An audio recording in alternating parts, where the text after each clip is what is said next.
नमस्कार, मैं हूँ रितिका और आप देख रहे हैं मृदुभाषी की खास पेशकश नेशनल बुलेटिन, जिसमें हम आपको बताएंगे हमारे देश समाज से जुड़ी आज की वह तमाम बड़ी खबरें जो आपको जानना जरूरी है। तो चलिए शुरू करते हैं आज की बड़ी खबरों का सार गर्भित रिवीजन।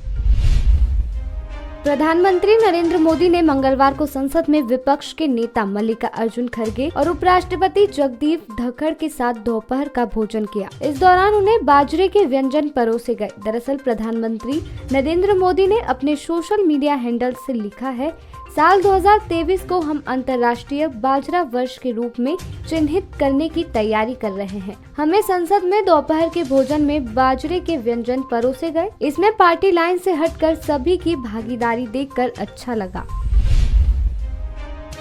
राजस्थान में भारत जोड़ो यात्रा का आखिरी चरण आज पूरा हो गया है। कल से हरियाणा में एंटर होने वाली यात्रा आज अलवर जिले के रामगढ़ में खत्म हुई। भारत जोड़ो यात्रा में भारी भीड़ देखने को मिल रही है। हजारों की संख्या में लोग राहुल से मिलने और यात्रा में शामिल होने के लिए दूसरे जिले से भी पहुंचे। इस बीच 19 दिसंबर को मालाखेड़ा में जनसभा के दौरान एक रोचक वाकया सामने आया। सभा के दौरान मंच पर राहुल गांधी और कांग्रेस के राष्ट्रीय अध्यक्ष मल्लिकार्जुन खड़गे अगल बगल बैठे हुए थे। राहुल ने अपनी मूंछों और दाढ़ी पर हाथ फेरा तो पास में बैठे खड़गे ने भी मुस्कुराते हुए राहुल की दाढ़ी पर हाथ फेरा। हल्के फुल्के अंदाज में दोनों नेताओं के बीच कुछ पल बातचीत भी हुई। इस दौरान खड़गे और गांधी परिवार के बीच रिश्तों की गहराई भी दिखी। बता दें कि यात्रा जब से शुरू हुई है, राहुल गांधी की दाढ़ी को लेकर राजनीति हो रही है। कथावाचक अनिरुद्धाचार्य ने जयपुर में भागवत कथा के दौरान एक विवादित बयान दिया है। कथावाचक अनिरुद्ध आचार्य महाराज ने लड़कियों के प्यार को लेकर विवादित टिप्पणी की जमकर आलोचना की जा रही है। उन्होंने कहा कि लड़कियां पढ़ाई के नाम पर किसी लड़के को प्यार कर लेती है, इसलिए उनके 35 टुकड़े हो जाते हैं। जेल में बंद महाठग सुकेश चंद्रशेखर ने दिल्ली की सत्ताधारी आम आदमी पार्टी पर आरोप की झड़ी लगा रखी है। सुकेश चंद्रशेखर ने एमसीडी चुनाव के पहले जेल से एक के बाद एक लेटर लिखकर आम आदमी पार्टी और दिल्ली के मुख्यमंत्री अरविंद केजरीवाल पर कई आरोप लगाए। मंगलवार को पटियाला हाउस कोर्ट में पेशी के दौरान भी सुकेश ने आम आदमी पार्टी को लेकर बड़ा दावा किया है। सुकेश ने दावा किया है कि मैंने आम आदमी पार्टी को 60 करोड़ रुपए दिए। सुकेश चंद्रशेखर ने यह दावा आरोप तय करने पर बहस के लिए पटियाला हाउस कोर्ट में पेशी के दौरान किया। कांग्रेस नेता अजय राय की तरफ से केंद्रीय मंत्री स्मृति ईरानी के खिलाफ की गई अभद्र टिप्पणी पर संज्ञान लेते हुए राष्ट्रीय महिला आयोग ने अजय रॉय को समन भेजा है। सुनिए अजय रॉय ने क्या कहा। वहां से राहुल जी कई बार रहे, राजीव जी थे, संजय गांधी, सारे परिवार के लोग वहां से रहे। हम जिस तरीके से सेवा की, अब जितने कल कारखाने आप देख लीजिए, चाहे वो भेल का कारखाना हो, चाहे डेल का कारखाना, जो भी चीजें, जितनी भी फैक्ट्रियां लगी हैं, सारी फैक्ट्रियां आज बंदी के कगार। जगदीशपुर का पूरा इंडस्ट्री एरिया लगी है। लगभग जहां लोगों ने वहां बताया कि आधे से ज्यादा कल कारखाने बंद पड़े हैं। स्मृति ईरानी केवल आती हैं, लटके झटके देकर चली जाती हैं। वो निश्चित तौर से गांधी परिवार की सीट है और रहेगी। राहुल गांधी निश्चित तौर से 2024 में वहां की कार्यकर्ताओं की मांग है। हम सब लोग ये निश्चित तौर से डिमांड करेंगे कि वो वहां पे चुनाव 24 में आके लड़े। भगवा मुद्दे पर हरियाणा के मंत्री के राक्षस वाले बयान पर छत्तीसगढ़ के मुख्यमंत्री भूपेश बघेल ने एक पलटवार किया है। सीएम बघेल ने कहा, मैंने अपने बयान में जो सवाल किया उसका जवाब उन्होंने दिया नहीं और अब सर्टिफिकेट बांट दिया। इसके पास सर्टिफिकेट की फैक्ट्री है जो ये लोग बांटते रहते हैं। तो मैं तो पूछ रहा हूँ भाई, यदि भगवा रंग धारण किए हैं तो उन्होंने त्याग क्या किया है? कपड़े कोई रंग के पहन सकता है। मान लो काले रंग के जैकेट पहन के आज मेरे विरोध करने थोड़ी आए।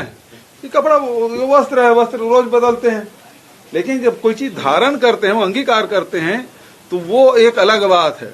और आपने अंगीकार किया है तो बजरंग दल के लोग बताएं कि उन्होंने त्याग क्या किया, क्योंकि प्रतीक भगवा है और त्याग का प्रतीक है। यदि मैं बयान दे रहा हूँ गलत है तो बताए, वो त्याग के प्रतीक है कि नहीं है? सर्वोच्च त्याग, इसलिए हमारे तिरंगे में सबसे ऊपर वो ही है कि भारतीय संस्कृति जो है, परंपरा है, वो त्याग को सर्वोच्च स्थान दिया है। समाज में भी, हमारे भारतीय समाज में भी त्याग को सर्वोच्च स्थान मिला है। जिन्होंने अब समाज के लिए, देश के लिए सर्वोच्च त्याग किया है, उसको सबसे ज्यादा सम्मान होता है। ये बताएं क्या त्याग किया। शहडोल जिले के बुठार विकास खंड के अंतर्गत शासकीय प्राथमिक विद्यालय आगरा टोला में प्राथमिक विद्यालय के विद्यार्थियों से बाल श्रम कराए जाने का मामला सामने आया है। यहाँ के शिक्षक का आदेश है कि बच्चों को कक्षा में जाने से पहले हर दिन पानी भरकर रखना होगा। अपने अपने शिक्षक के आदेश का पालन करते हुए हर दिन विद्यालय से कुछ दूरी पर स्थित हैंडपंप से छात्राएं सबसे पहले एक बड़े प्लास्टिक की बाल्टी नुमा टंकी में पानी भरती है। इसके बाद 2-4 छात्राएं उसे धीरे धीरे उठाकर स्कूल तक लेकर आती है। पानी की भारी बाल्टी वो उठाने के लायक छात्राएं नहीं हैं, लेकिन गुरु के आदेश पर मजबूरी में उन्हें यह काम हर दिन करना पड़ता है। शिक्षक द्वारा छात्र छात्राओं से पानी भरवाने पर कई अभिभावकों ने आपत्ति जताई है। इसका खामियाजा पढ़ाई की उम्र में छात्र छात्राओं को भुगतना पड़ रहा है। रायपुर में पहली बार पंचकोटि यानी 5 करोड़ विष्णु सहस्त्र नाम पाठ किया जा रहा है। गुढ़ियारी तिलक नगर स्थित श्री बालाजी मंदिर में 24 घंटे भक्ति भाव छाया है। प्रत्येक मानव और विश्व कल्याण की कामना को लेकर किए जा रहे पाठ में सुबह से रात तक महिलाएं, पुरुष और तिरुपति से आए आचार्यगण पाठ कर रहे हैं। 5 दिवसीय पाठ की पूर्ण आहुति 21 दिसंबर को होगी। मध्य प्रदेश के नेता प्रतिपक्ष डॉक्टर ने पर मशहूर लेखक मनोज मुंतशिर के राहुल गांधी और डीएनए वाले बयान पर कहा, जिन्होंने यह कहा है उनके डीएनए में ही दिक्कत आई होगी। ऐसे कवि बीजेपी के एजेंट हैं। ऐसे कवियों के विरुद्ध और आयोजकों पर सरकार को कार्रवाई करनी चाहिए। इन्होंने ये शब्द कहे हैं, उनके डीएनए में ही दिक्कत आई होगी। इतने कवि ये भारतीय जनता पार्टी के एजेंट बनकर भारतीय जनता पार्टी इनको आयोजित करके इस करके कार्यक्रम कराए जा रहे हैं।